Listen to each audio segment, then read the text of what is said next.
महत्त्वाची बातमी आहे। अजित पवार यांच्या निधनाच्या दिवशीच म्हणजेच 28 जानेवारीला मंत्रालयात अधिकाऱ्यांनी कारनामा केलाय असा आरोप केला जातोय। शासकीय दुखवट्यात राज्यातील 75 शैक्षणिक संस्थांना प्रमाणपत्राचं वाटप करण्यात आलं असं आता युवक काँग्रेसनं प्रकरण समोर आणलंय। अजितदादांच्या निधनानंतर राज्य सरकारकडून 3 दिवसांचा शासकीय दुखवटा हा जाहीर झालेला होता। असं असताना सुद्धा अल्पसंख्याक दर्जा प्रमाणपत्राचं वाटप हे करण्यात आलं। या वाटपास स्थगिती देण्यात आलेली होती खरं तर, पण स्थगिती असताना सुद्धा शासकीय दुखवट्यात 75 शैक्षणिक संस्थांना प्रमाणपत्राचं वाटप देण्यात आलं असं आता म्हटलं जात आहे। या सगळ्याविषयी अधिक माहिती घेण्याकरता थेट जाऊया आपले प्रतिनिधी अमोल धर्माधिकारी यांच्याकडे। अमोल, हे वाटप का करण्यात आलं, कुणी आदेश दिले, कोण या सगळ्याला जबाबदार आहे, या सगळ्या संदर्भात काही स्पष्टता?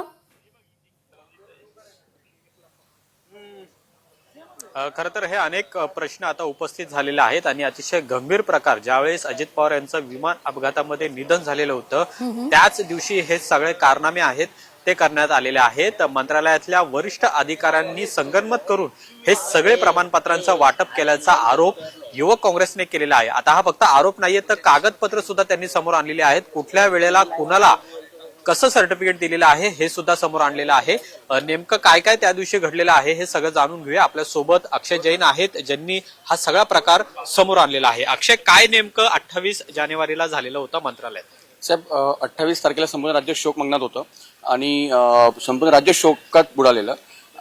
राज्यभरातून कार्यकर्ते, जनता बारामतीत दाखल होत होती आणि त्याच वेळेस अल्पसंख्याक मंत्रालयातील काही अधिकारी ज्यावेळेस दुपारी राज्याचे सन्माननीय मुख्यमंत्री यांच्यातर्फे शासकीय दुखवटा जाहीर करण्यात येतो, सुटी दिली जाते आणि काही अधिकाऱ्यांकडनं संध्याकाळची ती वेळ साधून म्हणजे ही त्यांनी संधी साधली आणि त्यांनी 75 शाळांना साधारण 20 संस्थांना यांनी प्रमाणपत्र वाटपाला सुरुवात केलेली। आमचा आक्षेप प्रमाणपत्र वाटले का वाटले हा राजकीय बिलकुल नाहीये, परंतु किती असंवेदनशील ही लोक आहेत शासनातील, हे जे अधिकारी किती असंवेदनशील आहेत की यांना कसलीच लाज वाटत नाही की आपला मंत्री, राज्यातील एक नेता त्याचं निधन झाल्याने आपण काय करतोय। याच्यात साहेब काय, अल्पसंख्याक दर्जा प्रमाणपत्र जे आहेत 3 महिन्यापासून त्याच्यावर स्थगिती होती। 27 जानेवारीपर्यंत एकही प्रमाणपत्र शासनातर्फे वाटण्यात आलेलं नव्हतं, परंतु 28 तारखेला दादांच्या निधनानंतर कोणता मंत्री नवीन येणार आहे, नवीन मंत्री येईल त्यापूर्वी आपण हे वेळ साधून घेऊ आणि प्रमाणपत्रांची वाटप करून घेऊ।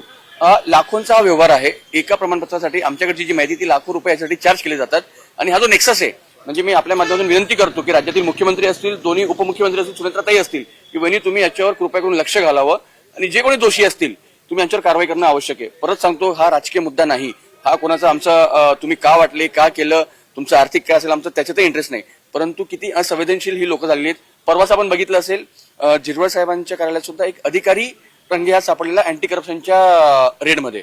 म्हणजे एकंदरीत ही सत्ता, सरकार मंत्री चालवत नसून तर राज्यातील अधिकारी कर्मचारी चालवत आहेत।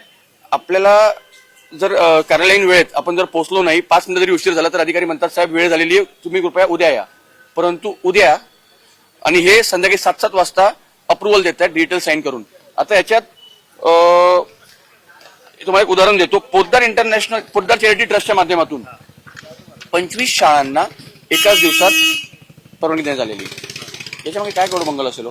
त्याचं कारण असं आहे, अल्पसंख्याक दर्जा ज्यावेळेस शाळांना मिळतो त्यांना याचा खूप बेनिफिट असतं। हे बेनिफिट काय असतं त्यांचे की तुम्हाला RT अंतर्गत तुम्ही येत नाही, शिक्षक भरतीसाठी तुम्हाला TET लागू होत नाही, ज्यावेळेस डेव्हलपमेंट असेल, बिल्डिंग डेव्हलपमेंट असेल किंवा लॅबोरेटरीज असतील, लॅब्स असतील, नूतनीकरण असेल, त्यासाठी तुम्हाला करोडोंचं अनुदान मंत्रालयातर्फे देण्यात येतो वगैरे। तर त्यासाठी हे सर्व गडबड चाललेली। पदोन्नतीमध्ये यांना सूट दिली जाते, अल्पसंख्याक समुदायातील विद्यार्थ्यांना डायरेक्ट प्रवेश या शाळांमध्ये मिळतो। तर हे खूप मोठं भ्रष्टाचार आहे आणि गोडबंगाल आहे। ज्यावेळेस अजितदादांचं निधन झालं त्यानंतर मंत्रालयामध्ये हे सर्टिफिकेट वाटप करण्यात आलेलं आहे, तर कोणत्या वेळेला काय काय नेमकं मंत्रालयात डिजिटल सिग्नेचर असतात आणि डिजिटली हे दिले जातात। आता हे सर्व 29 तारखेला आहे। आता हे कधी आहे? 29 तारखेला 5:01:43 competent authority and deputy secretary government of Maharashtra, digitally send by Milind Padmanabh Shenoy, government of Maharashtra. 28 तारखेला नेमकं काय काय झालं? 28 तारखेला जे आहेत यांनी काय असतं, यांची एक सिस्टम असते, ते सिस्टीमवर आता आपण डॉक्युमेंट अपलोड करतो, तर डॉक्युमेंटला अप्रुव्हल जे असतं, अप्रुव्हल यांनी 28 तारखेला दिलेलं आणि 29 तारखेला हे सर्टिफिकेट इश्यू झालेले. 29 तारखेला शासकीय दुखवटा जाहीर, म्हणजे 29 आणि 30 3 दिवस तो शासकीय दुखवटा होता. 29 तारखेला दादांच्या पार्थिवावर अंत्यसंस्कार होत असताना हे सर्टिफिकेट त्यांचं वाटप केलं गेलेलं आहे ऑनलाईन डिजिटली. तर हा सगळा गंभीर आरोप आहे लगावी. आपण पाहतोय की ज्या प्रमाणपत्र देण्याला 3 महिन्यांची स्थगिती देण्यात आलेली होती, अजित पवार असताना अशा पद्धतीचे सर्टिफिकेट वाटण्यात येत नव्हते. मात्र दादांचं निधन झालं आणि त्याचा गैरफायदा या सगळ्या वरिष्ठ अधिकाऱ्यांनी घेतला आणि तब्बल 75 सर्टिफिकेट आहेत ते 20 संस्थांना वाटप करण्यात आलेले आहेत. याच्यामध्ये मोठा आर्थिक व्यवहार सुद्धा झाल्याचा आरोप आहे आणि त्यामुळे याची चौकशी आता मुख्यमंत्री आणि दोन्ही उपमुख्यमंत्र्यांनी करावी अशी मागणी आता अक्षय जैन यांच्याकडून करण्यात येत आहे. अगदी अमोल, धन्यवाद तुम्ही दिलेल्या एकूण सविस्तर माहिती करता. लोकशाही मराठी ऐका, पहा, जागरूक रहा.